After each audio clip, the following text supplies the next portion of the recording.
I want to thank you all for coming. It's been a long time getting this together, and I've been doing a lot of work for a long time, for the past 20 years. This is kind of like my PhD thesis. I've been studying this stuff ever since I joined Vets for Peace 20 years ago. I want to just go through my CV first. I was born in Philadelphia, Pennsylvania. I went to Central High School in 1962, which also happens to be the same high school that Noam Chomsky went to. And I graduated in 62. I went to Coe College in Cedar Rapids, Iowa, which was a Presbyterian school. I graduated with a BA in Business Administration. Then after I graduated, I went to work for Honeywell Corporation, Fort Washington, Pennsylvania. I was there from September 66 to January 68. Then I went into a job in cost accounting at Goldenberg Rosenthal Company. It's in Philadelphia downtown. I was drafted in 1968 in April, 5 days after King was murdered. I enlisted in the Army Security Agency. I entered basic training in Fort Dix, May 28th, 1968, which is the same day that the Shrub went in the Air National Guard. But I finished my full time. He didn't. I went from Fort Dix to Fort Devens in Air Mass, which is where my ASA training school was. I was trained in traffic analysis and radio teletype analysis course. I left there in June of '69, went to the US ASA field station in Shitoshi, Hokkaido, Japan. It's a northern island of Japan. I was there for 17 months. I briefly went to a radio research field station, which is what they called ASA in Vietnam and Southeast Asia. When I joined, I was told by the recruiter that you wouldn't go to Vietnam if you joined ASA, but that, of course, was a lie because they just changed the name over there to radio research, and so that's what they called the stations in Vietnam and Thailand. At any rate, I was there for just a couple of months. Then I went to Korea. I was stationed in Pyeongtaek briefly. Then I went to Konghwa-do Island, which is up on the DMZ at the far west end of the river, but at the 38th parallel. They were on the other side. We were on our side. I was there and left there in December of '71. Got out on December 13th. That summer I spent at the University of Wisconsin-Madison with a friend of mine from the Army. I went to summer school, took some courses in chemistry, and got set up to go to medical school. I went to Temple University in Philadelphia, got a psych degree, graduated magna cum laude. I started University of Pennsylvania School of Medicine in September 1974 to '78, and I came to Gainesville. Finally came to Titletown. I've been here ever since, and that's my CV. I've been with this medical group I'm in for 5 years, and it's starting here. Before I didn't get started, but I want to thank Dr. Price. He had to leave, but I want to thank him for allowing me to have this room to speak. I want to thank my wife Sally for allowing me to do all this stuff, and she was actually kind of supportive, and my daughter Mary, who defends me when my brother calls me a conspiracy theorist, and I want to thank my granddaughter Angelessa, who wants me to run for president. And most of all, I want to thank my cousin Meade and her mother Harriet, who are back together now. Okay, anthrax is an organism called Bacillus anthracis. It's a gram-positive aerobic and facultative anaerobic organism. It produces toxin called edema toxin and lethal toxin. It's encapsulated. It can grow with or without oxygen. It's transmitted by contact with animals or their products, usually through the skin. Less common and rare are the inhalation, GI, and other sites. It starts with the nonspecific local symptoms, followed by, soon after, by severe systemic illness and shock from the toxins. Death comes unless antibiotics are given it soon enough, and the preferred ones are Cipro and doxycycline. The vectors are domestic livestock, wild animals in Africa, hippos, elephants, Cape buffalo. It rarely occurs in humans unless there is a lack of regulation and commercial uses of animal products. So the workers need to be vaccinated or else they can get it. It's also a bacteriological warfare agent. The dry spores, weaponized form, as used in the 9/11 attacks. Weaponized means it's very dispersible.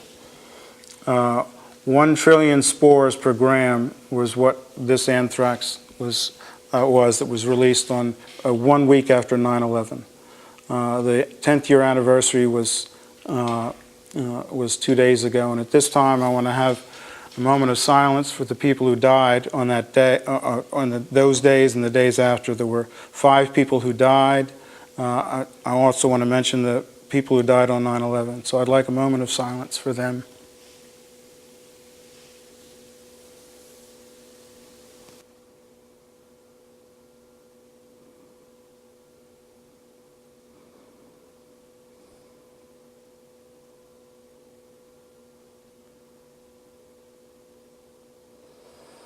Okay.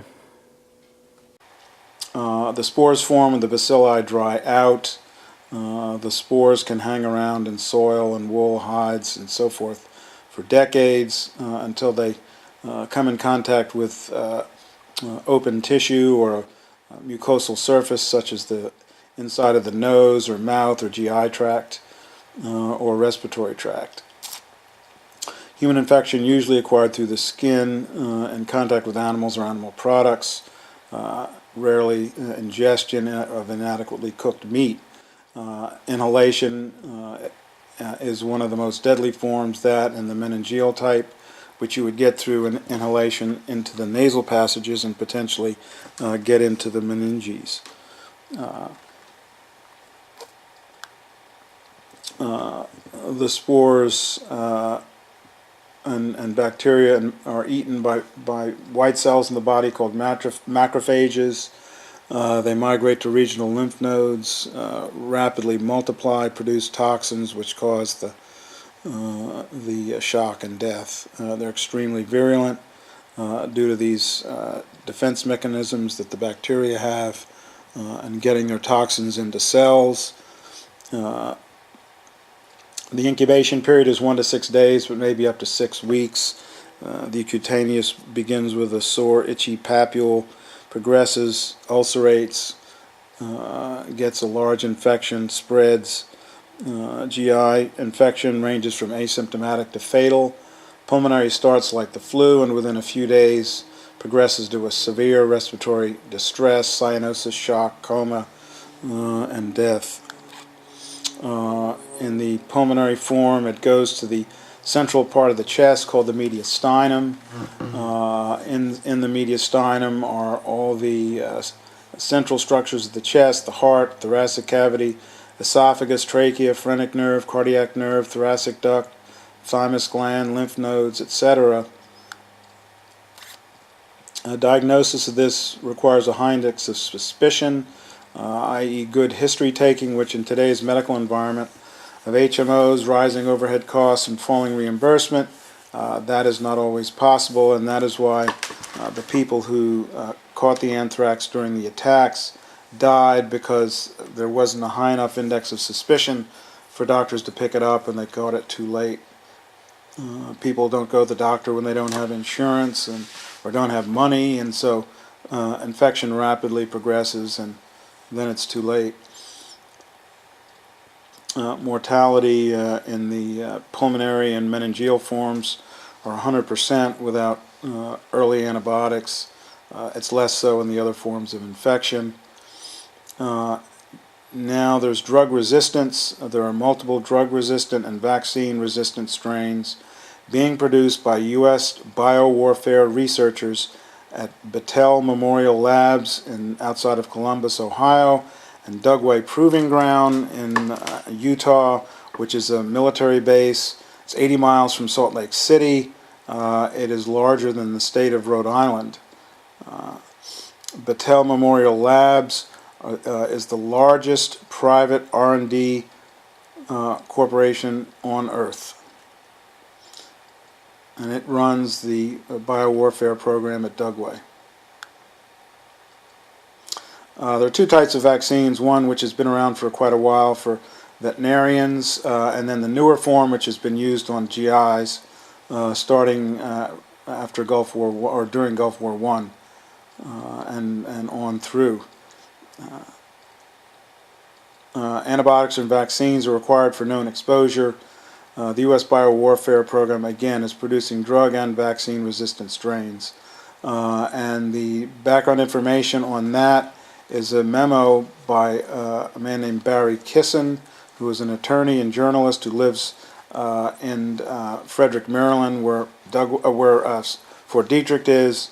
He knew many people that knew Bruce Ivins.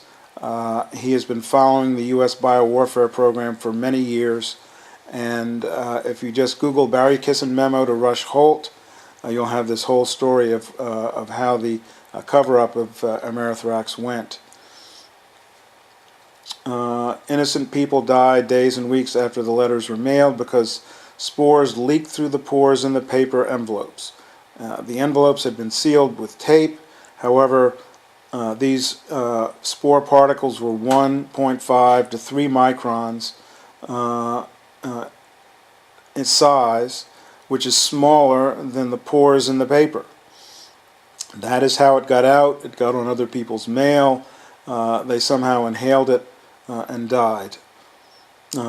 Letters were sent to people in the media, to senators, Daschle and Leahy, and went to them. That was the second Amerithrax attack, which was October 9th, I believe. The first one was September 18th, which was a week after 9/11.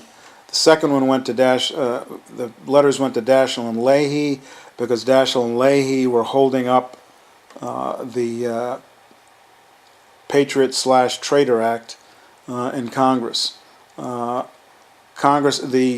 Senate office building and congressional offices were closed down immediately. They were closed for months to be decontaminated. It took 3 months and millions of dollars to clean that building up. The postal buildings, some of them were just torn down.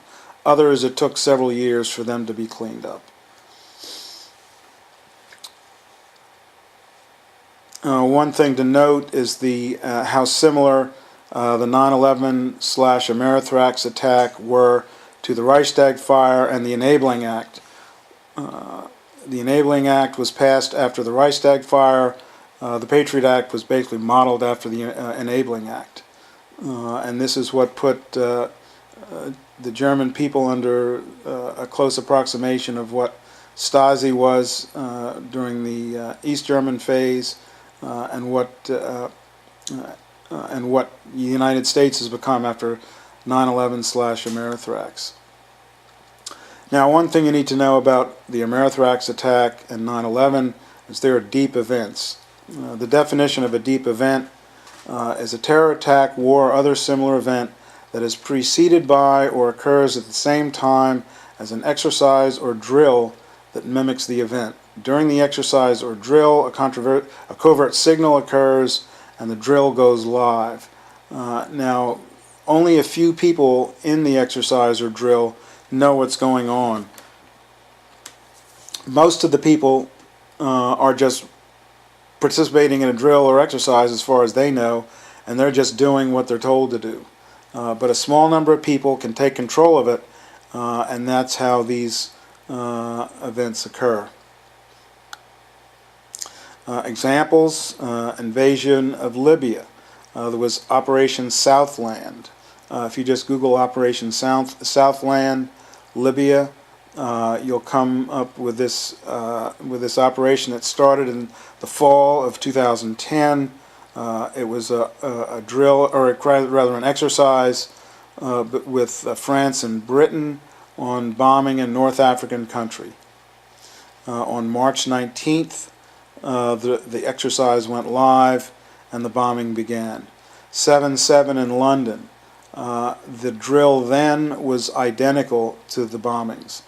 It was in the same tube stations and the same bus line at the very same time as the bombs went off. JFK assassination, there was a drill. MLK assassination, there was a drill. That was handled by the 20th Special Forces Group. The MLK assassination has been solved, and if people want to find out more about that, all you have to do is Google Dr. William Pepper, MLK assassination. You will find in there some interviews, one of which is a video of his book release at a place called Moe's Bookstore, which is in Berkeley. It's slightly over 2 hours. He explains the whole thing, who was involved and how it went down, and who the actual perpetrators are or were. The attempted assassination of Reagan. There was a presidential secession drill going on at the very same time, and the Bush son brother Neil was meeting with Hinckley's brother the next day for lunch. So that clearly associates the Bush name with the attempt on Reagan. Then, of course, other deep events, as we're talking about today, Anthrax, 9/11, and the war in Afghanistan. There was a drill, or there was an exercise on that. It went on starting in the summer of 2001. It went live on October 6th, when the bombing of Afghanistan started. Now, the impetus for my presentation is the fact that one of the persons who died, he was actually the first one. He's from Florida. He was a photo editor at The Sun magazine, which is in the same building as the National Enquirer. His family brought a suit against the government for negligence for allowing the anthrax bacteria or spores to be produced at Dugway. In mid-July of this year, 2011, the Injustice Department filed court papers stating that, quote, the facilities at Fort Detrick did not have the equipment necessary to produce this weaponized form of anthrax. And this weaponized form of anthrax was the most sophisticated bioweapon ever devised. Again, these were dry spores. They had a silicon oxide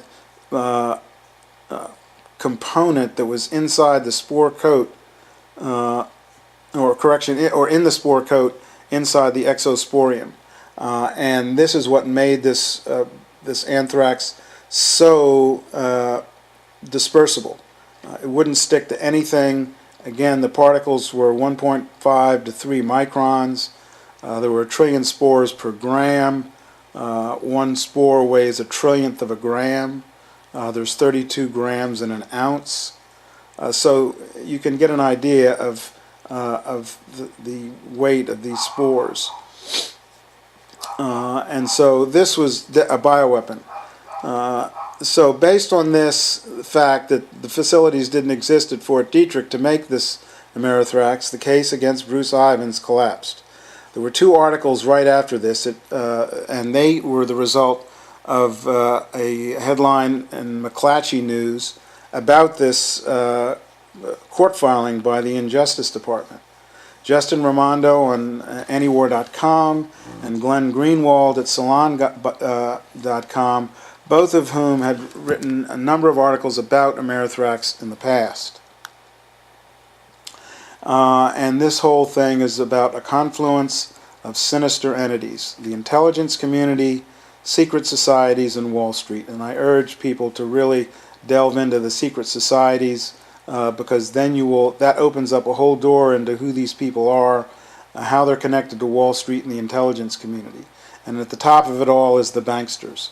They're the manipulators of everything. Fora TV, the world is thinking. What happened in 9/11 is we didn't have a strategy, we didn't have bipartisan agreement, we didn't have American understanding of it, and we had instead a policy coup in this country. A coup. A policy coup. Some hard-nosed people took over the direction of American policy, and they never bothered to inform the rest of us. I went through the Pentagon 10 days after 9/11. I couldn't stay away from Mother Army. I went back there to see Don Rumsfeld. I'd worked for him as a White House fellow in the 1970s. All this is in the book. And I said, am I doing okay on CNN? He said, yeah, fine. He said, I'm thinking about it. He says, I read your book, and he said, this is a book that talks about the Kosovo campaign. And he said, I just want to tell you, he said, nobody's going to tell us where or when we can bomb. Nobody. He said, I'm thinking of calling this a floating coalition. What do you think about that? I said, well, sir, thanks for reading my book. And, he said, thanks, that's all the time I've got. Really. And I went downstairs. I was leaving the Pentagon, and an officer from the Joint Staff called me into his office and said, I want you to know, he said, sir, we're going to attack Iraq. And I said, why? He said, we don't know. He said, I said, well, did they tie Saddam to 9/11? He said, no. He said, but I guess they don't know what to do about terrorism, and so they think, but they can attack states, and they want to look strong, and so I guess they think if they take down a state, it will intimidate the terrorists. And you know, it's like that old saying, he said, if the only tool you have is a hammer, then every problem has to be a nail. Well, I walked out of there pretty upset, and then we attacked Afghanistan. I was pretty happy about that. We should have. And then I came back to the Pentagon about 6 weeks later. I saw the same officer. I said, why haven't we attacked Iraq? We still going to attack Iraq? He said, oh, sir. He says, it's worse than that. He said, he pulled up a piece of paper off his desk. He said, I just got this memo from the Secretary of Defense's office that says we're going to attack and destroy the governments in 7 countries in 5 years. We're going to start with Iraq, and then we're going to move to Syria, Lebanon, Libya, Somalia, Sudan, and Iran. I said, 7 countries in 5 years. I said, is that a classified memo? He said, yes, sir. I said, well, don't show it to me. He was about to show it to me. He said, because I want to talk about it.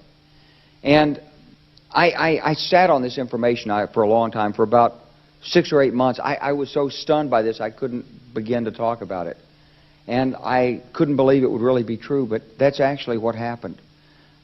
These people took control of the policy in the United States. And I realized then, it came back to me, a 1991 meeting I had with Paul Wolfowitz. You know, in 2001 he was Deputy Secretary of Defense, but in 1991 he was the Undersecretary of Defense for Policy. It's the number 3 position in the Pentagon. And I had gone to see him when I was a 1-star general. I was commanding the National Training Center. I had met him one time. He said, if you ever get to Washington, come look me up. They always say that. Well, I was there in Washington. It was a Friday afternoon. I'd visited Colin Powell. He'd given me 5 minutes of his precious time and sent me on my way, and I was bored in the Pentagon, and I thought, I'll just go, who can I see? I think I'll see Wolfowitz. So I called, and up there, he was available. Scooter Libby came to the door. I met Scooter for the first time, and he brought me in, and I said to Paul, I said, and this is 1991, I said, Mr. Secretary, you must be pretty happy with the performance of the troops in Desert Storm. And he said, well, yeah, he said, but not really. He said, because the truth is we should have gotten rid of Saddam Hussein, and we didn't. And this was just after the Shia uprising in March of 91, which we had provoked, and then we kept our troops on the sidelines and didn't intervene. And he said, but one thing we did learn, he said, we learned that we can use our military in the region, in the Middle East, and the Soviets won't stop us.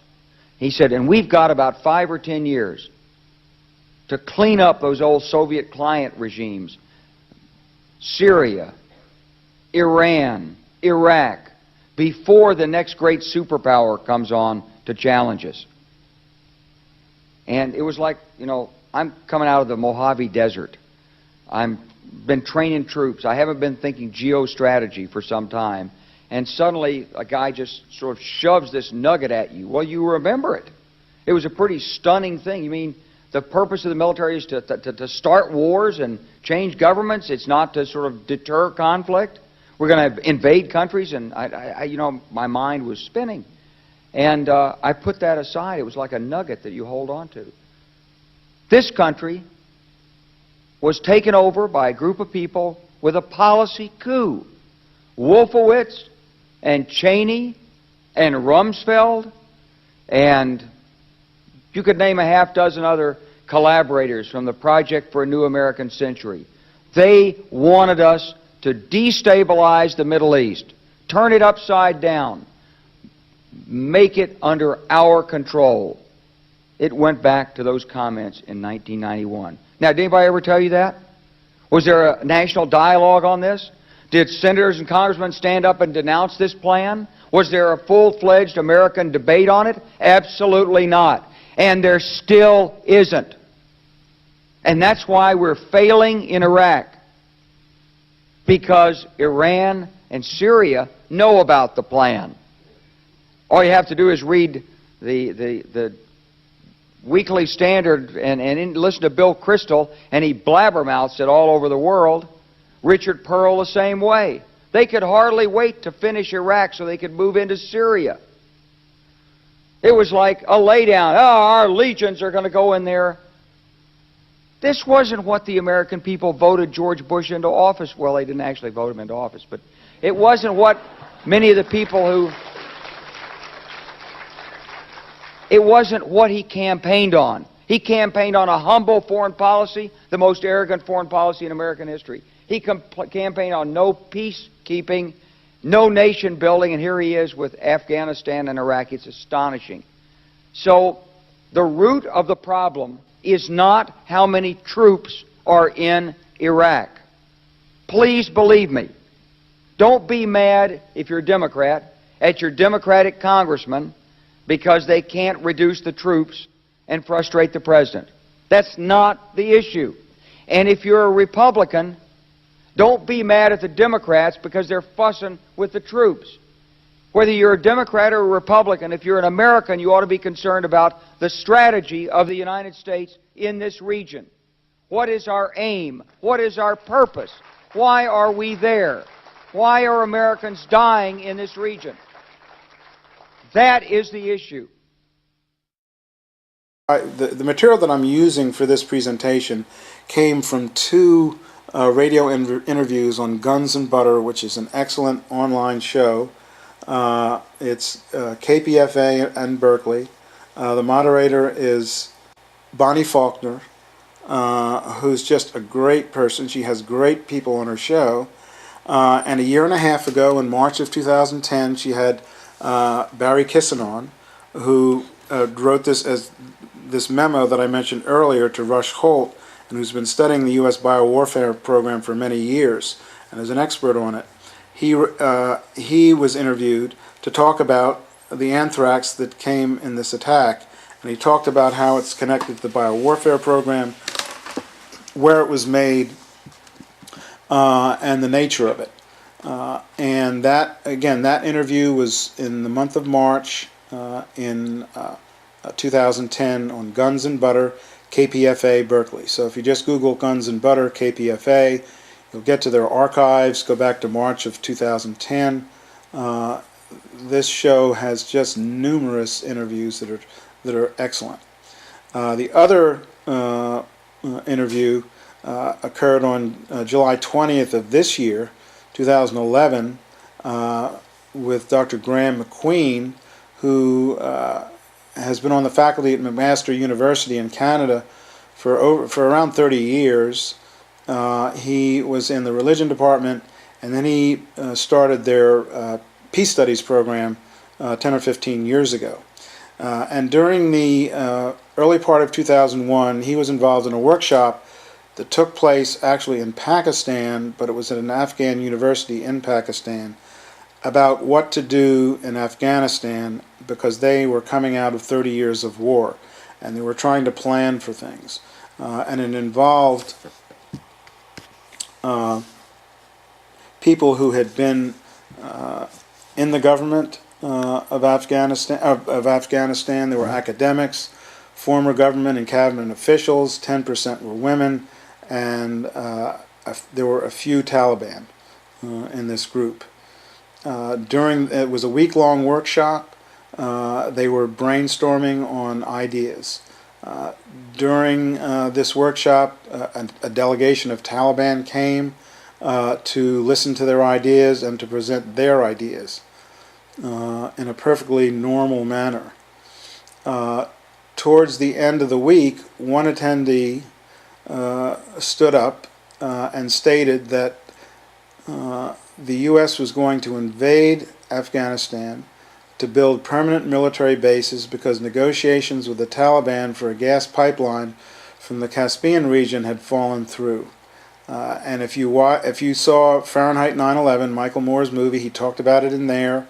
There was an article in Asia Times, which is a Far East newspaper. Pepe Escobar writes for them. He has all kinds of great articles. He wrote about this. It was known well prior to 9/11 that the U.S. was going to invade Afghanistan and build permanent military bases.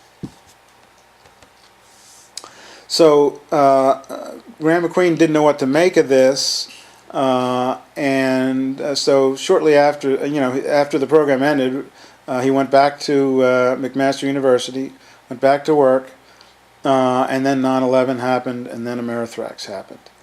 And then Afghanistan was invaded.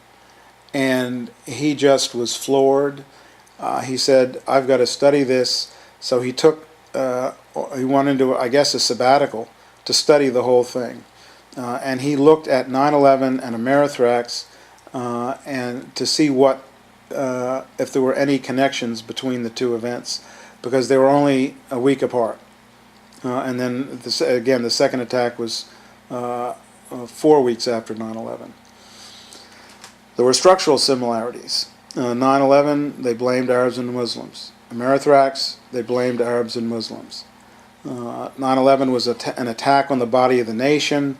Amerithrax was an attack on human bodies. They hate our freedoms, they said, for both. In 9/11, the blood of the perpetrators must be spilled to rub out their contamination of the national spirit. And under Amerithrax, the blood of Muslims must be spilled to rub out this contamination of our bodies. And he cites the second verse of the national anthem, in which that specific thing is talked about in one of the part of the verse, of how the blood of the perpetrators must be spilled in order to rub out their contamination. The evidence for the connection, and that's the letters. The letters are dated 9/11, so automatically they're connected to 9/11. It was a slanted print, death to America, death to Israel, Allah is great. So this is basically a Hollywood script, very clear. A person who's a friend of mine had a girlfriend at the time of 9/11 who was a PhD in language arts. She had taught English as a second language for many years. When she saw these letters, she took one look at them and said, these letters are fake, they're cooked up, there's something going on here. And she really knew nothing about exercises, 9/11, or anything. This is only a week after 9/11 that she saw this. And she knew right away that Amerithrax was cooked up because the letters were obviously faked. And my belief is that those letters came from an exercise that occurred during the month of June of 2001, in which there was a scenario of a smallpox attack on the U.S. by Iraq. The story fell apart quickly. The Amerithrax story fell apart quickly because it was weaponized anthrax, and therefore the hijackers, who this was initially pinned on because of its association with 9/11, they had no access to something like this. And what had happened was the science and the press got ahead of the perpetrators.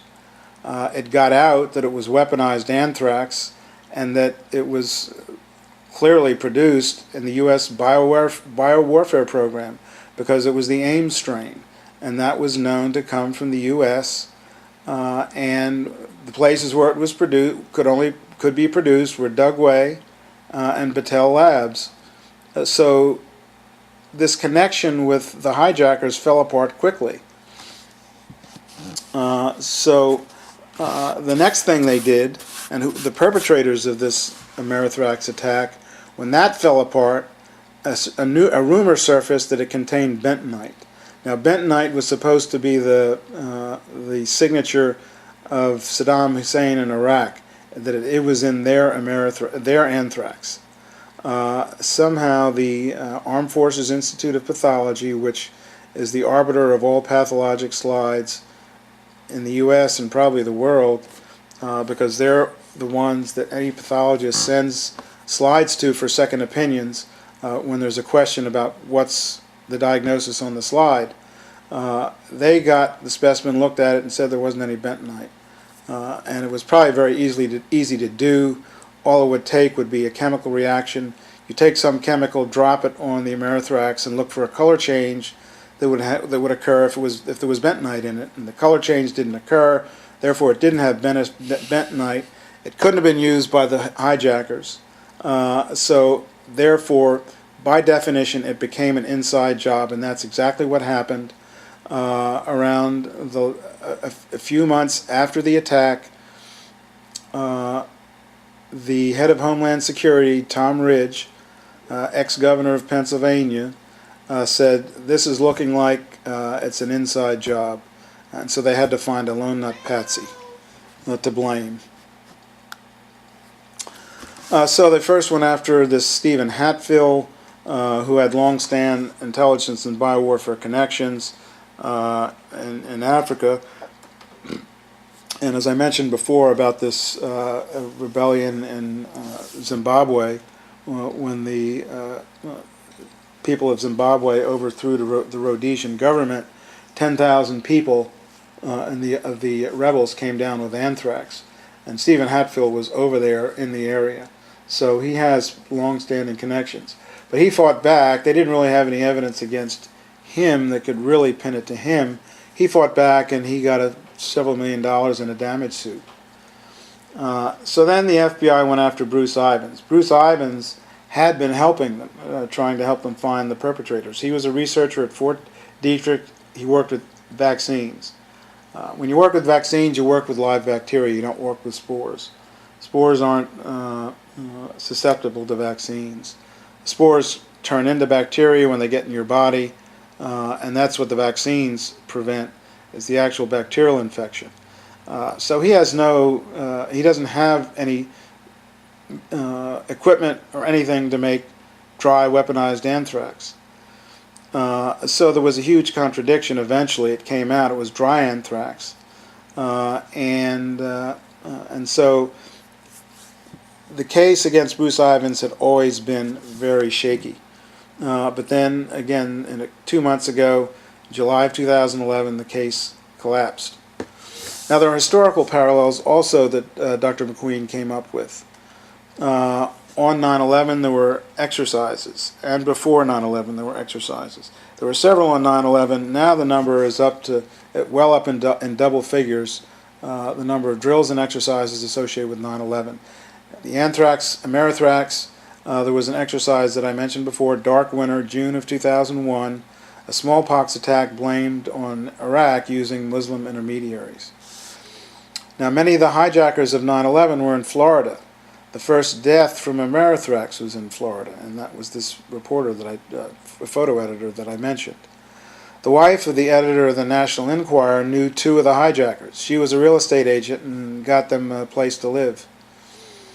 The offices of the Sun, where this photo editor worked, were in the same building as the National Enquirer. One of the hijackers had cutaneous anthrax, and this was not actually diagnosed until afterwards, after 9/11. This hijacker had gone to an emergency room during the summer in Florida with a skin infection. He was treated by the ER doctor with antibiotics. The FBI went back to this doctor after 9/11 to ask him to talk to him about this guy's infection. Now, how they came up with this fact that the hijacker had gone into an emergency room with cutaneous with a skin infection that they could pin anthrax on. I don't know how they came up with that. But they went to this doctor and said, well, didn't he have anthrax, or could it have been? And so the doctor said, well, yeah, I guess maybe he had anthrax. So that's what happened with that. So here you are, one of the hijackers has cutaneous anthrax. Then Mohammed Atta and other hijackers, they were getting flying lessons, and Mohammed Atta, who was an engineer, wanted to borrow money to start a crop dusting business. He wanted to buy a plane and convert it so that it could be a crop duster. And anthrax is spread in aerosol form. So there you are. You have a hijacker connected with a method to spread anthrax. That's called sheep dipping, or how to frame a patsy. It creates an identity of those to be blamed. Classic example is Lee Harvey Oswald in New Orleans, Mexico, and a firing range in Texas. Oswald was in New Orleans with this Hands Off Cuba committee, but the Oswald in Mexico and at the firing range in Texas was a double. It was not actually Oswald. And the purpose of this sheep dipping is to make sure all who saw the patsy remembers them. So Mohammed Atta goes to the Department of Agriculture to apply for a $650,000 loan for a plane and conversion equipment to do crop dusting. He's interviewed by a Department of Ag official, and he makes an unbelievable scene. First of all, the official told him he's not eligible for the loan because he's not an American citizen. So he goes nuts. He threatens to come around the other side of the desk and cut her throat. This was the first thing that happened. And then it went on after that into just this incredible scene. And unbelievably, this lady, this official who is a woman, maintains her cool. After 9/11, a light bulb goes off with the Department of Ag official, and she goes to the media and the FBI and talks about this whole story. So Mohammed Atta was sheep-dipped to be remembered as someone who was attempting to get a method to spread anthrax. So Dr. McQueen then said, with all these similarities and connections, he decided to come up with a grid of possible perpetrators. And his grid has four sections. There's individuals or groups, and there's foreign or domestic individuals or groups. So foreign individuals were ruled out almost immediately. A foreign group, Al-Qaeda and Saddam, they were ruled out soon after because it was weaponized. It was a bioweapon produced from the AIM strain and had to come from either Battelle Memorial Labs outside of Columbus, Ohio, or Dugway Proving Grounds in Utah. So they had to, then that force, they went directly to the lone nut patsy. And so, again, that's first Hatfill and then later Bruce Ivins. Typical lone nuts from the past, Lee Harvey Oswald, James Earl Ray, Sirhan Sirhan, Arthur Bremer, Mark David Chapman, John Hinckley, and you can just Google the various assassinations and the names of these patsies and learn the stories of how the likelihood that these patsies did the deed are nil. The stories are all there. I mean, it's very easy to research this stuff on the internet and find out what actually happened. So you're left now with a domestic group. And this domestic group, of course, the media never considers this. No one ever considers this. A domestic group, a group within the government, they were, it's impossible to consider them because your friends don't conspire. Only the evil enemies conspire. Of course, Saddam Hussein and Osama bin Laden and Al Qaeda, they conspire because they're evil. But people from your own government don't conspire because they're good. And this is related to something called the corporate ruling group mind and the national faith. Corporate ruling group mind is something that a man named John McMurtry, who is a professor at Guelph University in Canada. He was on another Guns and Butter interview. Actually, it was 2 weeks prior to the Anthrax interview on Guns and Butter. John McMurtry was on there on the 10th of March of 2010, and that was a speech that he gave at the 9/11 Truth movement meeting in Toronto in 2004. And he gives this talk about the corporate ruling group mind.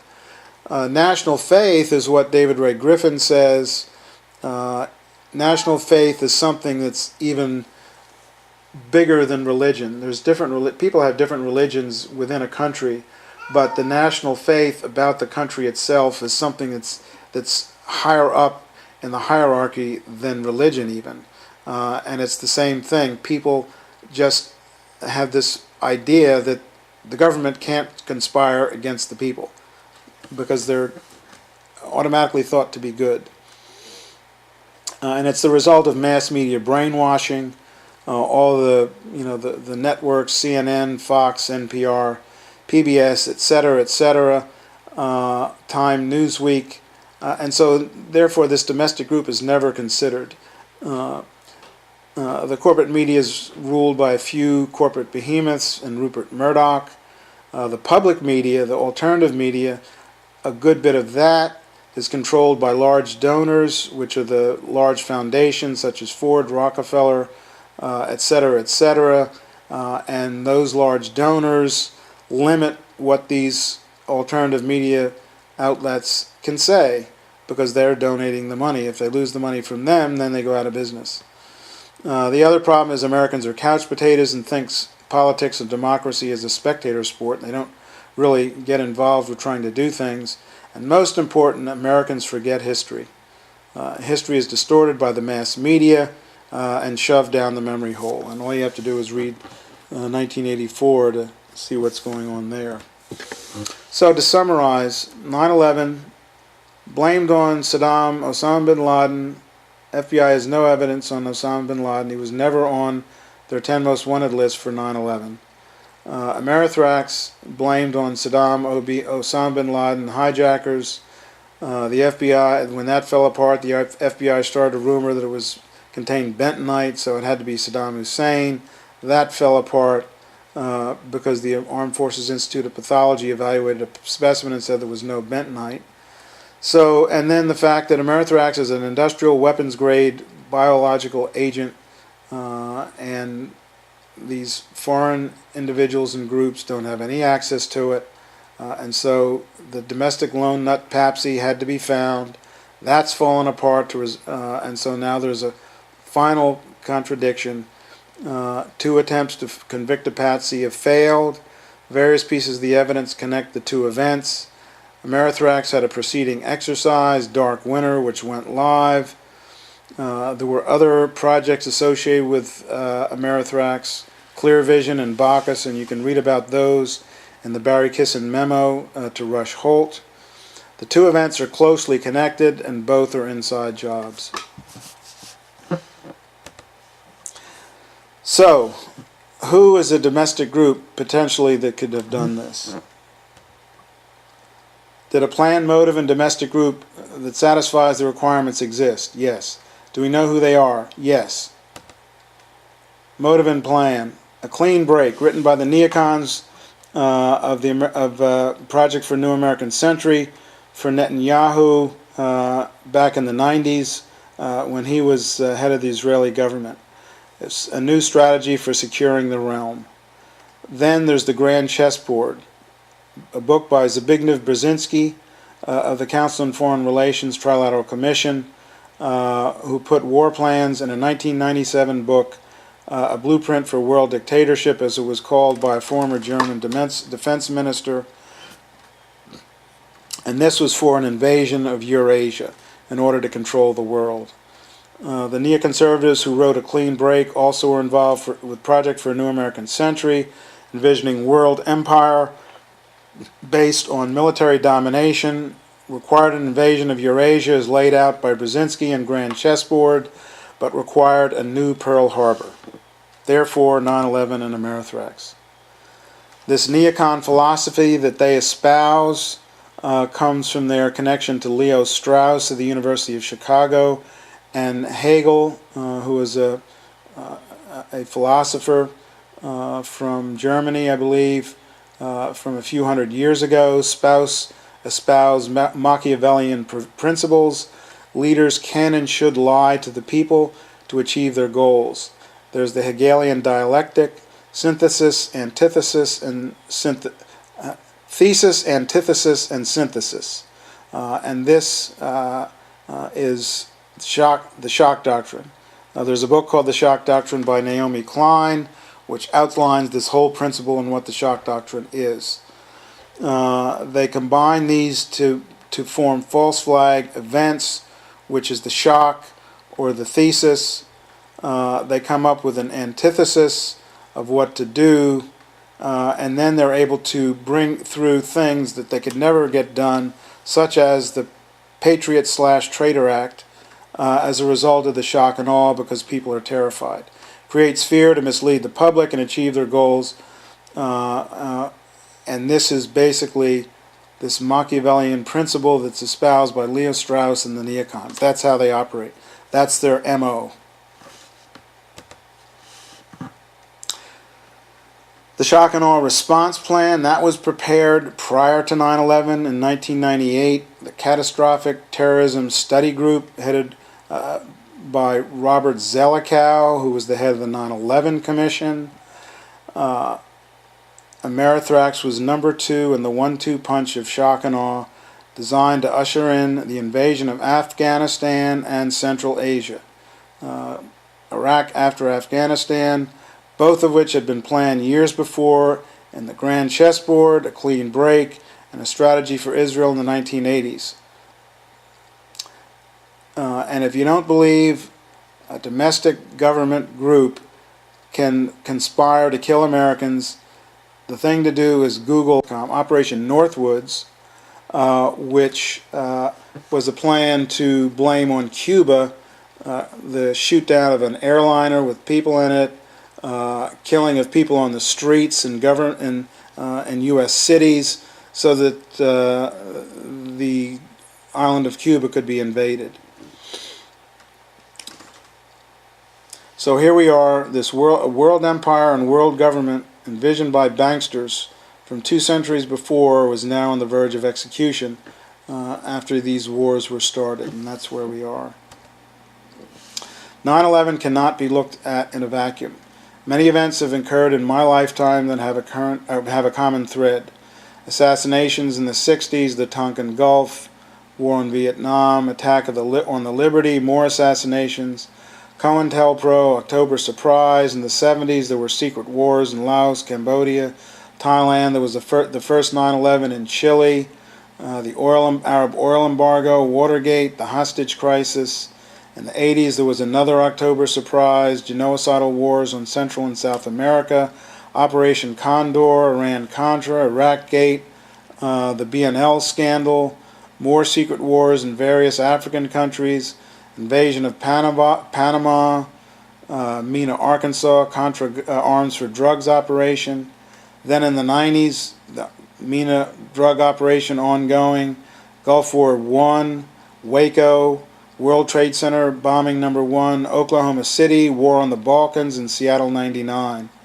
Then in the 00s, it's 9/11, 7/7, and war after war after war after war after war without end. And that's where we are now. How are these events tied together? By the names of those individuals involved in these various events. And the most common name throughout all of this, it appears in every decade, is Bush. Prescott Bush and the plot to seize the White House. Just Google that. In the 1930s, they attempted to bamboozle a Marine general named Smedley Butler into using the World War I veterans group who had done the occupation of the Capitol Mall in the early 1930s when the Depression started to get their bonus. And they were going to use General Butler to take that army of veterans and take over the government. Prescott Bush is also traded with the enemy. Prescott Bush and Wall Street financed Hitler. There's a book that you can just Google, that you can read online. It's called Wall Street and the Rise of Hitler. And it's, all you have to do is Google that and read the book online. It's how Prescott Bush and all these Wall Street moguls financed Hitler.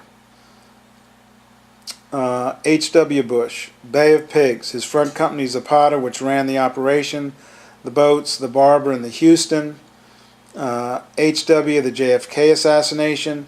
He is in a picture taken in front of the school book depository and has various false alibis for not being in Dallas on November 22nd, 1963. He also made a phone call to the FBI on that day and stated that there was some person who might have done it. He gave a specific name, as a matter of fact. H.W. Bush, Watergate. And to find the story on that, get Russ Baker's book, The Family of Secrets. And it's a book about the history of the Bush family from Prescott on. And in there's a couple of chapters on Watergate. And it shows how H.W. manipulated the whole thing and got rid of Nixon. It's just an amazing story. Watergate, what happened in Watergate, what everybody thinks about Watergate is a mirage.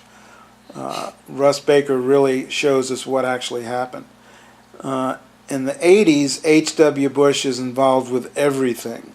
Iran-Contra, Iraq-gate, BNL scandal, BCCI scandal, you name it, the Reagan assassination attempt.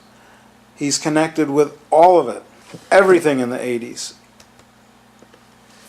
Wait, there's more. H.W., Gulf War I, incubator babies lie. Mena, Arkansas. There's a book called Bush, Clinton, and the CIA by a guy named Terry Reed, who was in the Air Force Security Service, which is the Air Force branch of NSA, and it's the counterpart of the ASA, which I was in during the Vietnam era, and he had been stationed in Vietnam and with the Air Force Security Service. But then he got involved he was a pilot, and he got involved teaching Nicaraguans how to fly twin-engine planes in Mena, Arkansas. And he was involved with that whole thing, and he wrote a book about it called Compromised, Bush, Clinton, and the CIA. Compromised, C-O-M-P-R-O-M-I-S-E-D. Just Google that. Terry Reed is the author. It's a great book. And it tells the connection between H.W. and Mena. Then there was Bush's cousin, who announced on Fox News the morning after the 2000 election that W. had won Florida, after Florida had already been called for Gore because of the exit polls. The exit polls called the state for Gore. This Bush cousin was on a 1-month contract to Fox News. And he was only on for that month. And he goes on and announced that W won Florida when he didn't. The Shrub, during the weekend of the JFK Jr. assassination. And the thing you want to watch on that is on a website called Brass Check TV. And you go to Brass Check TV, and just Google that and go to their assassination section, and it has a number of videos about various assassinations, and one of them is JFK Jr. and it tells the whole story. W disappeared on the weekend of that JFK Jr. died. He had just lost the Iowa primary. He came to and the New Hampshire primary was the Tuesday after JFK Jr. died, and W, who's desperate in the election, in this primary, disappears that weekend, the prime time for campaigning. He's gone. Nobody knows where he is to this day, and he doesn't turn up until Monday, after the whole thing is over. And then there's Marvin Bush, another Bush brother. He was on the board of directors on the company that did security for the World Trade Center complex. The Bushes are agents of the banksters. They are the crime family of America. And I have a link here on this slide that you can go to read about the Bush crime family. So, what you have to understand, as I said before, 9/11 cannot be looked at in a vacuum. And what I call it is the fusion factor. All of these events, 9/11, assassinations, Iran-Contra, etc., have a common thread and are therefore fused together. The same people are behind all of these events. A single explanation for them makes much more sense than multiple different explanations. In other words, the multiple patsies for the assassination doesn't make sense. If you have a single explanation that explains all the assassinations and all these other events, that is what actually did it. And that's using something called Occam's razor, which David Ray Griffin mentioned, talks about in his analysis of 9/11. There's all these explanations for what happened on 9/11, but if you look at David Ray Griffin's explanation, it explains all of it, and that's using Occam's razor. So where are we headed? We're headed to World War III and war forever for empire. It's just like the Star Wars movies. You can look at those series of movies, starting with Episode 1 going all the way through to Episode 3 and the emergence of Darth Vader, who morphed from Anakin Skywalker, and the archetype there, of course, is the Antichrist. You break up Iraq into pieces. Who benefits? Follow this link to a short clip of Dahlia Wasfi, who testified at the Winter Soldier II hearings, and she talks about who benefits from this invasion of Eurasia. You create chaos throughout the Middle East, Africa. That's the Arab Spring. You invade Libya, recolonize Africa, move AFRICOM from Stuttgart to Africa, and now we have widespread war throughout Africa in numerous countries. And that's what's going on right now. So we're headed into World War III. Invasion of Libya was key. It provided the land bridge to Eurasia as laid out by Brzezinski in the Grand Chessboard. And so that these two continents can be controlled. That's what Hitler was trying to do in World War II. That's why he was in Libya. He was in northern Africa. He was going to do a pincher's movement coming up through the land bridge, through Saudi Arabia, into southwestern Russia, into the Caspian region, into the oil fields, and he was coming from the west, from Germany, through the west and northwest of Russia, and they were going to join up in this pincher's movement on all the resources in Central Asia. So we're doing the same thing that Hitler did. And now the other thing about Libya is that it was started without any kind of protocol that's required by the Constitution to start a war. The president can now start wars whenever and wherever they want without going to Congress. All they have to do is say we have to have humanitarian bombing, and they can start a war. The war for global empire has now begun. The next stage, there will be a nuclear 9/11 to be blamed on Iran and/or Pakistan. Martial law will be declared. Dissidents will be rounded up and put in FEMA concentration camps that have already been built by Halliburton. Continuity of government. Planning for that began in 1980 by who else? The neocons, Rumsfeld, Cheney, Wolfowitz, et al., who were not in government at the time. Ollie North set it up. During the Iran-Contra hearings, Representative Jack Brooks of Texas tried to interrogate him during the Iran-Contra hearings, and Senator Inouye cut him off. Details can be found by going to this following link. Understanding Deep Politics. It was a conference held in Santa Cruz, California in May of 2010. Peter Dale Scott did a whole talk on this continuity of government.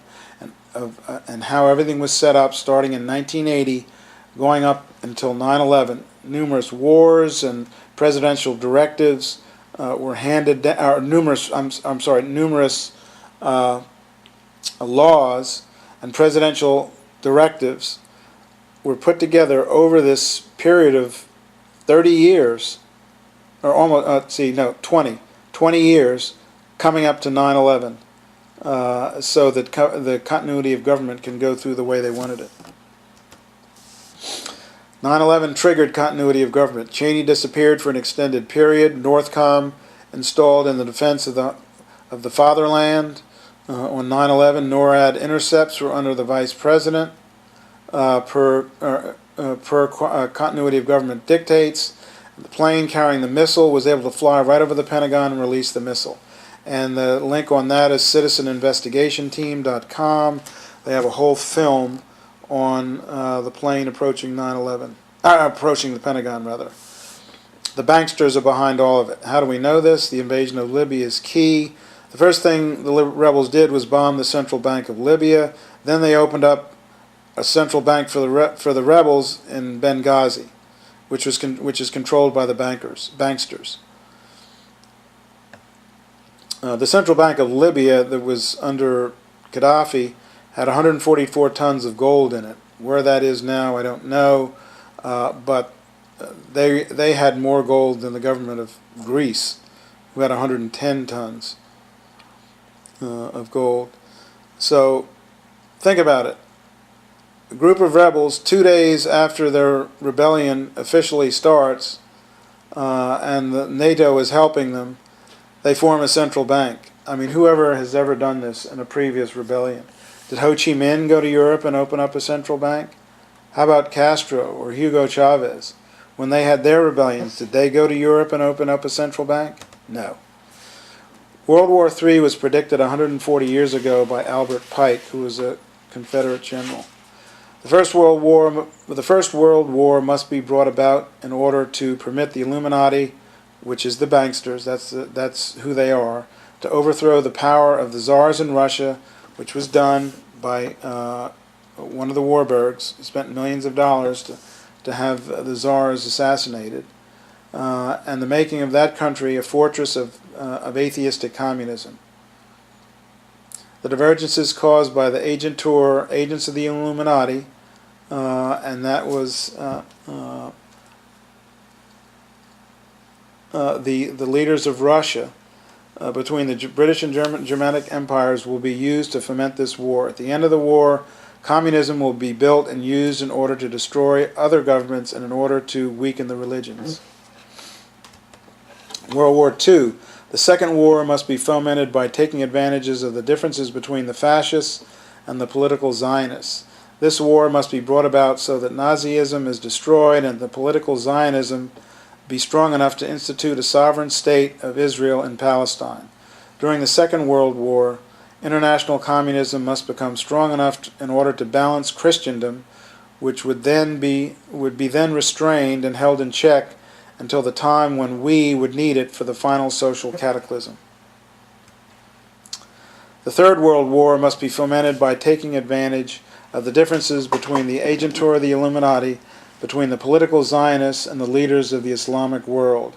The war must be conducted in such a way that Islam, the Muslim Arabic world, and political Zionism, the State of Israel, mutually destroy each other. Meanwhile, the other nations, once more divided on this issue, will be constrained to fight to the point of complete physical, moral, spiritual, and economical exhaustion. We shall unleash the nihilists and the atheists, and we shall provoke a formidable social cataclysm which in all its horror will show clearly to the nations the effect of absolute atheism, origin of savagery, and the most bloody turmoil. Then everywhere the citizens obliged to defend themselves against the world minority of revolutionaries will exterminate those destroyers of civilization, and the multitude, disillusioned with Christianity, whose deistic spirits will from that moment be without compass or direction, anxious for an ideal, but without knowing where to render its adoration, will receive the true light through the universal manifestations of the pure doctrine of Lucifer, brought finally out in the public view. This manifestation will result from the general reactionary movement which will follow the destruction of Christianity and atheism, both conquered and exterminated at the same time. Who has run afoul of the banksters in the past? Andrew Jackson. His famous last words, "I killed the bank." That was the banksters' central bank that they tried to establish in the U.S. He ended their charter. Their assassination attempt failed. There were 2 pistols by this assassin he used to try and kill Andrew Jackson. They both misfired. He was tried, went to jail for a while, and he said that he was paid by European banksters. Lincoln, he refused to pay the 37% interest the banksters wanted to pay for the Civil War. So he went back to Washington, had a confab with his Treasury people, and they decided to print the greenbacks, which paid for the Civil War. It was paper money. It worked fine, and he was able to pay for the Civil War with that. Then he was assassinated by John Wilkes Booth, who was an agent, who was a Rothschild agent. That came out much later, and documentation found in the 20th century that Booth was a Rothschild agent. JFK, among other transgressions, he issued silver certificates outside the control of the Federal Reserve, and Rothschild agents H.W. Bush and David Rockefeller had him murdered. What is happening in the USA these days? The bankers have hijacked the government. The SEC, the Treasury Department, the Injustice Department, the White House, all have been completely infiltrated by Goldman Sachs, Wall Street criminals, and the banksters, and their cronies in the government are sucking the lifeblood out of 98% of the population, and that's why there's this uprising on Wall Street that's spreading across the country. It is absolutely clear what is happening. Well, a few minutes ago I spoke to Nassim Taleb, author of the influential Black Swan theory of unpredictable events. Just a few months back here on Newsnight, he used this theory to warn of civil unrest on the streets of London, which of course came to pass. Well, I start by asking whether world recession would be his next prediction. I don't think that it's the bad news would be a recession. I think the bad news is that not figuring out what got us here and continuing to commit the same mistake. Too much debt and too much of what we call the agency problem on the part of the financial system. And let me explain what the agency problem is. The tumor at the center of the system that has not been removed. It's when someone makes money and gets a bonus, and when they lose money, we pay the price. The taxpayers, the future generations in this case. So the core of the problem is that asymmetry in payoff, making, socializing losses and privatizing the gain, and that generator of that iniquity is still there. You're basically saying the banks got away with it, are you? What has happened? Since the crisis, these people got us here, and they're reaping the benefits. As an industry, they have not suffered, okay? You have people in the streets, unemployed people. We have the Federal Reserve doing everything to finance these bonuses. This is, I'm outraged. So what do you think actually needs to happen then to the banks that you think have gone uncharted? The first time we bailed out the banks was in 1983, during the Reagan years. And they said, okay, this should never happen again. But the fact that they bailed out the banks then, in 87 again, and they kept repeating it, gave the banks the feeling that they could hijack society to extract that it's a bonus system that's extremely sneaky in the sense that they know if they make a mistake, someone else pays for it, but when they make the money, they get the benefits. Well, what would you make of... In 2008, when they bailed out the banks once, again, they should have set the grounds to remove that problem. They did not. The banks today have hijacked the government. It's like inverse of what the French did. They socialized the banks in 1981, while here it's like the banks took over the government in the U.S. Well, let me just ask you something. What would you make of the Bank of England here, the stability chief, arguing that actually banks need to be taking more risk, not less, to get us out of recession? That's what he advocates. It's not whether the banks should be taking more risk or less risk.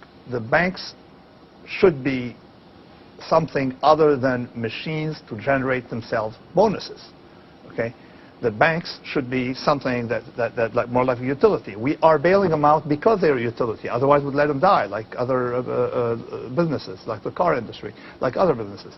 We should remove that problem. It has not been addressed. Today, the banks are vastly more centralized than they were before the crisis.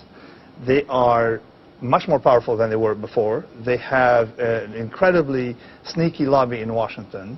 And it looks like every monetary policy we have had in the United States for the past 10 years, it was there to accommodate them, and today more than ever. But surely we you're not have just solved saying the problems that got us here. Yeah, but surely you're not just saying that the world economic woes we're looking at the moment are all down to a bank bonus, are you?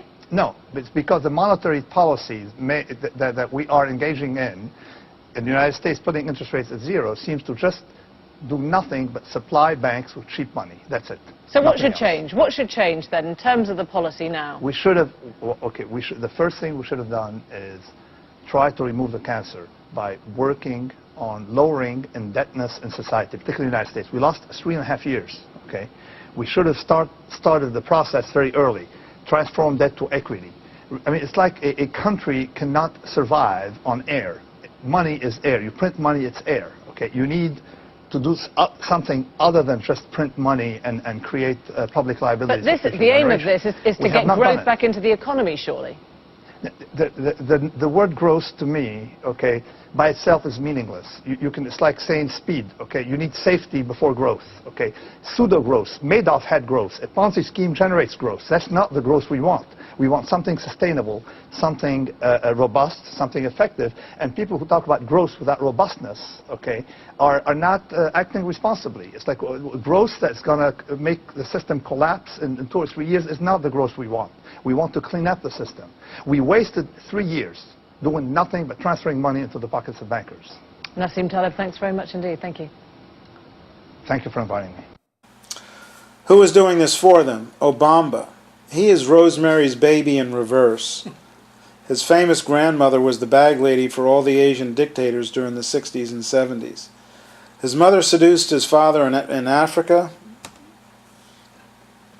They hopped on a plane to Hawaii, and he was born at the home of the DARPA mind control project at the University of Hawaii. Shortly thereafter, his mother divorces his father, goes to Indonesia, and marries a CIA asset who helped supply the lists of those to be assassinated by Kopassus. The smoking gun of 9/11 is Amerithrax. They are joined at the hip.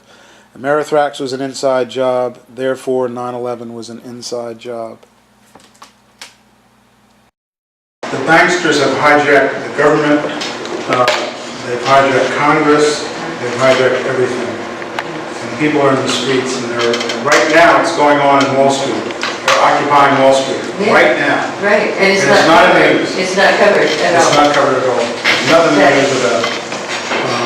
And that's what's happening. And the cops are arresting all these people who are trying to bring attention to the problem, and the press is not paying attention. Yeah. So I think that's it. Any questions? I can open this up for questions. I have a question about the exercises that, why would they, not that I don't believe, but I was questioning, why would they, what's their purpose of doing it at the same time as they're pulling off the event? Well, in the case of, say, the 9/11, London bombing, the subway bombing, you were saying they were actually carrying out the exercises. what it does is it confuses things, and the people who are supposed to respond don't respond. And that's what happened on 9/11. Yeah. I mean, 9/11, see, there's one military person here that I know who knows that what NORAD is supposed to do when a plane gets hijacked. It's only 4 numbers that the pilot has to punch in. It only takes, a couple seconds to, I believe it's 7,700, 1, 2, 3, 4. I mean, you just punch in the numbers, that goes direct to air traffic control, and they know you're hijacked. And that could have been done immediately when they were hijacked. I mean, it doesn't take anything. Colleague in the back.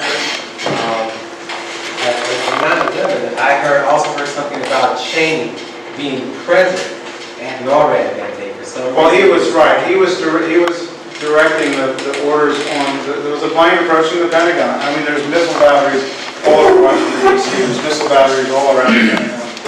And this plane is approaching, and this E6 guy or E7 just keeps asking Cheney, "Have the orders changed?" Right. And it's in the Norman Mineta testimony, which was kept out of the 9/11 Commission. All you have to do is just Google Norman Mineta testimony 9/11, and this thing will come up. And Mineta was there when it happened, and the sergeant keeps coming every few minutes. He keeps coming to Cheney and says, "Have the orders changed?" And he keeps saying no. And so this plane is coming closer and closer and closer and closer, and it gets to 10 miles out.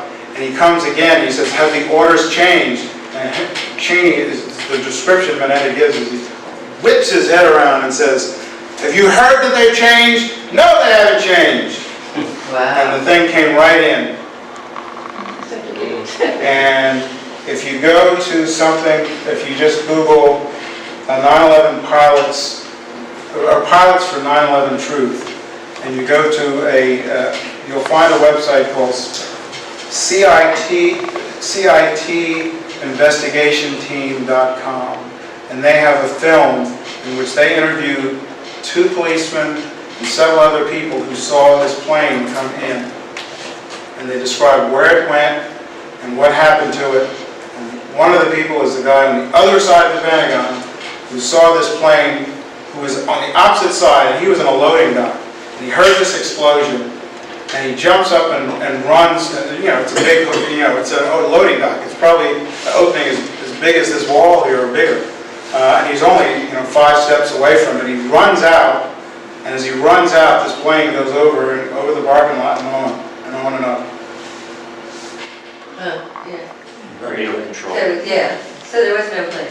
The plane. No, it was a plane. It flew over, but it didn't hit the building. Right. We've never seen a show That's film of obvious. the plane hitting the Anybody building. can There's believe no film of the plane hitting the building.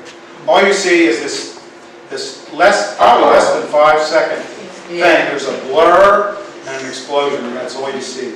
And you can find out, what I would go to find out more about what happened in the Pentagon. Google Jesse Ventura 9/11 Pentagon, and it's a 40-minute show. His show has been taken off the air, by the way. I've seen that. It was on. And he hasn't. He's not on. You're saying he is on now? No, I've seen it. Yeah, right. On that one you're talking about. Yes, it's a 40-minute show. Jesse Ventura, it's conspiracy theory. It's this program that he used to have. Now it's no longer on TV, and it was on cable, and it tells what happened to the Pentagon. Wasn't there a woman an employee who filed suit because she had unprecedented orders to just go straight to work without dropping her kid off? Oh yeah, right. Well, she was I believe a Spec 4 in the Army, and she was right there, but she was far enough away that the explosion did not kill her or her baby. Yeah. She was dazed and stunned, and she walked out this area where the explosion was, carrying her baby in a daze. She got outside. She said she didn't see any plane parts. She said she thought it was a bomb. Talk about the whistleblowers and experts speak out. AE 9/11 Truth.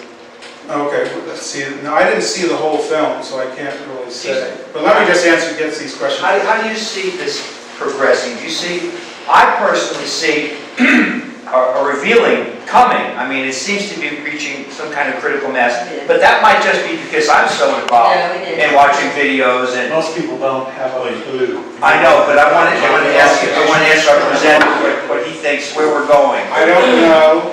They just had, hearings up in Toronto. They have hearings in Toronto every year. It was at Ryerson University. They're going to have it was streamed live. They're going to have a DVD that comes out, and that'll come out at some point. I've just joined Architects and Engineers. Not joined. I signed a petition, but I was most impressed. I think one website of the Architects and Engineers. There's now approximately 1,600 licensed architects and engineers. And The buildings, Building 7 is the other thing. There's two things. Building 7 seems to be the easiest entry for anybody to watch, to spend 5 minutes or 30 seconds Right. watching that building fall. There's two Achilles heels, and it's Building 7 and it's Anthrax and Building 7. Those are the two Achilles heels. What's going on with Let me get that. There are other things. I was in the center on 9/11. I saw the first object that hit the North Tower. It was not a 767. At first I thought it was a small plane. Now I'm beginning to think drone. It was black. I saw that as coming from the fires. That's what blackened it. I'm now thinking that it was, many of the drones are black. If you look on Lockheed Martin, on their website, they'll show you their newest drones. They've been making drones for 50 years. They have drones now that change shape as they fly. It's like really a scary thing. It is on their own websites. But I saw it, I heard the explosions. The plane was hanging out, or whatever it was, for at least a minute. That's why I got to see it as I went out to the north side. They confiscated all cameras in that area. So you're not going to see pictures of that. Okay, and the other thing that's not mentioned very often is Lockheed Martin again. They had two people on the PNAC. One of them, Thomas Donnelly, wrote Rebuilding American Defenses in 2000, where he said, we need all this money for the defense budget. We're unlikely to get it unless we have a new Pearl Harbor. So, I mean, you get to tie Lockheed Martin into much of this. They also had a private army, MPRI, which is bigger than Blackwater. They had their own private intelligence agency. And the thing about privatized armies and intelligence agencies, which many people don't realize, is not like the old days when they'd have to be off in the third world somewhere. They share military bases with our regular military bases in the U.S. They share the CIA building and everything, so they have access to everything. And so they're in a position where they could have done it. Again, we need we need a new investigation. I mean, that has to be one of our chief things. And my hypothesis right now is Lockheed Martin. Where that ties in with the banks, you can make those connections, because everybody needs funding. But anyway, check out Lockheed Martin. My involvement and interest in this has been not as strong as yours in the sense that I haven't done the research and the homework and so on. It's more like an intuitive look at it from afar sort of thing. And really, I mean, since the Oklahoma bombings, it just sort of snapped for me like, what is the result of all this? Who got everything they ever wanted for Christmas in this deal? And it's the military-industrial complex has gotten everything they've ever wanted for Christmas in this deal. And, President Eisenhower, a Republican military man, closed his presidency by warning us about this. This is nothing new. We were warned about this long before it started to happen. And I found this interesting quote. Let me read this to you. Voice or no voice, the people can always be brought to the bidding of the leaders. That is easy. All you have to do is tell them they are being attacked and denounce the pacifists for lack of patriotism and exposing the country to greater danger. It works the same in any country. Does anybody know who's said that? Adolf Hitler. It was Hermann Göring, second in command. So that's the key. You have the 1-2 punch, shock and awe. There's a book called The Shock Doctrine written by Naomi Klein that describes this. It's done to people and it's done to countries. It was done to prisoners who were rounded up in the wars, these terror wars in Afghanistan, Iraq. Everybody that's been rounded up, you shock them, you make them totally demoralize them, and then they do anything. And that's what this thing was, a 1-2 punch. And then ever since then, every once in a while we have another one of these terrorist incidents, and they're all cooked up. They're cooked up by the FBI. It's been in the new media recently that almost every one of these terrorist incidents in this country is done by the FBI. They pay somebody a lot of money. They get an informant who's maybe got a drug charge against them, who's tell, we'll cut your sentence if you do this. They give them money. They go and find people who were easily led, who are poor, and they get them to say things on, they wire them up and they get them to say dumb things, on tape, and they get it on tape, and then they say it's a terrorist incident. And almost every one of these that has happened has been cooked up like this by the FBI. About 25 years ago, Warren Beatty made a very little-known movie called The Parallax View. If you haven't seen it, watch it. I had one other interesting little tidbit. I can't speak for Leanne, but Leanne Montaigne, I don't know if any of you know her. We were dating at the time of the 9/11 thing, and she created Santa Fe's English as a Second Language program, and she's been teaching English as a second language for 20 years or 25 years or something. And those letters that were written, you know, that came out after the Anthrax attacks, they were very poorly written and supposedly from a non-English speaker. Well, you know, I don't want to speak for Leanne, but she's not really a conspiracy theorist, and she's not really that interested in any of this stuff. But as an English professor who deals with non-English speakers and their writing, as soon as she read, you know, they put those on TV, you know, and as soon as she saw it, she said, there is no way. She can really, I mean, she's like a master at recognizing. She says, there's no way those were written by non-English speakers. It's an attempt to fake that they were written by non-English speakers. She could tell you know, from having years and years of experience with non-English speakers, she could just tell instantly they were fakes. Oh yeah, that's what I'm saying. I think they were using this dark winter exercise prior to the Anthrax. It was in just 2 months beforehand. And the thing is, it's got 9/11. 9/11/01 is right at the top of both the letters. That's the date. They weren't mailed then. We know that. I mean, they weren't mailed then. They were mailed later. But they got that, and that's this whole thing of tying the Anthrax to the hijackers. That is what they tried to do, and it didn't work. And it's very obvious. And they're still in charge. These two events are tied. They're joined at the hip. They're fused together. And one is an acknowledged, known, the FBI says so, it was an inside job. And so is the other one. Everybody talks about the coming of the apocalypse. I believe in that, and I'll tell you why. Because that really, I think, technically means the revealing. Yes. Right. And that's what's happening here in this room tonight, and what's going to happen in a very big way. The truth will be known eventually. The truth comes out. It always comes out. Try telling some lies in your life and living them and see how long you can keep it a secret. It's just the nature of existence. Yes, that's exactly right. And there's another Jesse Ventura video that you should watch, and it's about the Denver airport and these underground tunnels in the city that is being built under the Denver airport, and there's tunnels that go to Cheyenne Mountain.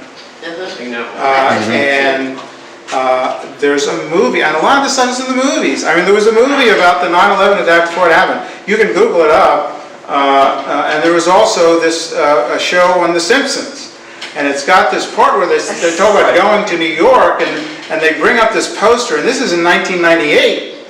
And they bring up this poster, and it's got a 9 for $9 for some bus trip. And then there's the two towers, and they're sitting next to the 9. 11. Wow. And it said 9/11. This is on The Simpsons in 1998. Right. You got one question back there, blue dress. Isn't it just easy to just follow where the money's being come from? Oh yes, that's another thing. That's banksters. Because I mean, you know, you're saying that the anthrax is only in 2 places, so it's also who benefits from it. Right. Who makes the anthrax shots? Who makes all the equipment to detect in all the anthrax equipment? You know, and all this stuff was pushed out so quick. I was in the Army. I was in Kosovo for September 11. You know, like I received 6 anthrax shots. And you can go in and do your research on them. It's like you're pretty much destined to get like Lou Gehrig's disease, ALS,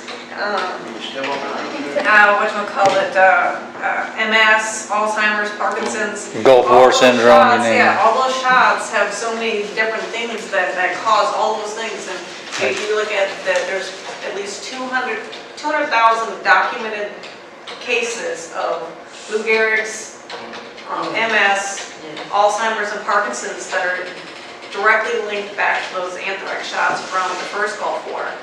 You know, now, and that was, you know, back in Okay, here's 1991. following the Now money. you have over 1 million soldiers that have gotten those anthrax shots, you know, since then. You know, Following the money. It's ridiculous. Following the money is exactly what you have to do. And this guy in this picture, his name is Splitting the Sky. He's a Mohawk Indian from Canada originally. He was a prisoner at Attica when they had the Attica uprising. And he had never used a computer before. He's an author. He wrote this book about Attica and what happened to him there. And he was in a hotel across the street from the towers 2 days before. He went to a bookstore. One of the Rockefellers paid for him to come there to present his book at this bookstore. And he was supposed to go and eat breakfast at the restaurant on top. And he suddenly got this bad feeling and decided to go. And the day of 9/11, he and his family packed up and they drove back up because he was supposed to speak somewhere up in Canada. And it happened. And he didn't find out about it until he got to where he was going, I think in Canada. And he heard about it and he said right on the spot, it's an inside job. Soon after that, he started to research it. And he followed the money, and that's what he did. And he used Google. That is all he used was Google. And he followed the money, and he found out who did it. And those people, the people he found out were only the ones who were at the actual operational level. The people above them are the banksters. So just Google splitting the sky follows the money. Get this video. It's an hour and a half, and he explains the whole thing. How he followed the money and all the intricacies of who and what and where and why. Okay. Splitting the sky follows the money. Wow, yeah. It's just amazing. And he did it with Google and nothing else. One more. I don't know if people started to become aware of Mike Gravel's 9/11 initiative, Citizens Initiative. What was that? Mike Gravel, yeah. And I think he's onto something good. I mean, and another government investigation is going to be a whitewash, just like the first one was. So he's starting this in Massachusetts. So he's got to get over 70,000 signatures. And he made a presentation at the Toronto hearing. But I guess his argument is that if they get it on the ballot and get enough people to say that they want a citizens investigation of 9/11, then it starts to corner these guys in. If they have the investigation, they may not have the ability to, arrest people from the citizens investigation. But if they come into Massachusetts, then they can do something. Well, that's what Splitting the Sky tried to do, and this was last year. Bush went up there to give some speech, and he tried to arrest Bush. He said he had told the police about it beforehand. They said, "I want to arrest him." They have a law in Canada. People who are torturers, war criminals, cannot visit the country, and he tried to arrest him. But there was an investigation this week. Talk about that. Well, isn't it true Cheney can't go to certain countries? Oh, yeah, right. See, guys can't go to certain countries. They'll be arrested on site for war Bush crimes. cannot go to Europe. He was supposed to go to Europe So to get it's some just speech. how they're, like, And he had to sneaking cancel it around. because he couldn't go. Yeah. Because he might have gotten arrested. There was a citizens investigation in Canada this week. Tell me, you mean Not the Toronto hearing. You're not talking about. Yeah, the Toronto hearing. yeah, right. I mentioned that before. Actually, my father was one of the panelists on the Toronto hearing. Really? Yeah. This year? Yeah. We'll post the video on that. Yes. Yeah. Because I want to send a copy of this video to Dr. McQueen. Well, that's how my father got involved, because Very good. Graham McQueen and he are friends from McMaster. Really? Oh, great. That is And incredible. and he had not really done any research into it until about 3 or 4 weeks before, and he called me and I said, "What? You're doing what?" And Your father called you. to tell me what he was doing. And now I said, "I've been converted." And so is he. Yeah. They think they've made a real breakthrough. But Well, this Amerithrax thing is a key thing, because now, I don't know what's going to happen with this lawsuit. This lawsuit is ongoing by this family against the government. And the Justice Department said, well, he doesn't have the facilities there.